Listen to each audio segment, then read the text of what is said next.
Automated trading tools with AI-powered signals are everywhere, and Snaptrader AI is one of the big names right now. But with bold profit claims and easy gains messaging, many people are asking, is this legit or just another fake AI trading scam? Let's unpack it.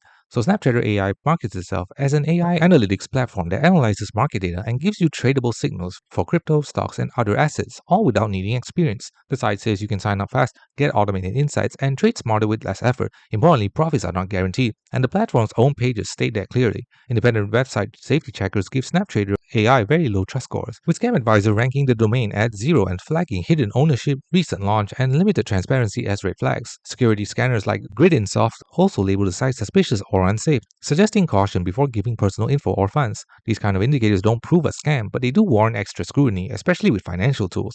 User feedback outside the platform itself is largely negative. On independent review sites, many traders report losing money following its AI signals, saying trades didn't hit profit targets and results were inconsistent. By contrast, the official site shows positive testimonials, but those are self-hosted and not independently verified, so they should be taken with caution. There's also no evidence Snaptrader AI also holds any official financial licenses, so is Snaptrader AI real or fake? Here's the reality check. It exists as a platform, but there are major trust and transparency concerns. Independent reviews show mixed to mostly negative real-world results, and safety tools flag the website as high risk. The bottom line, if you're curious, do deep research first. Never deposit money you can't afford to lose, and treat it as an experimental tool, not a guaranteed profit generator.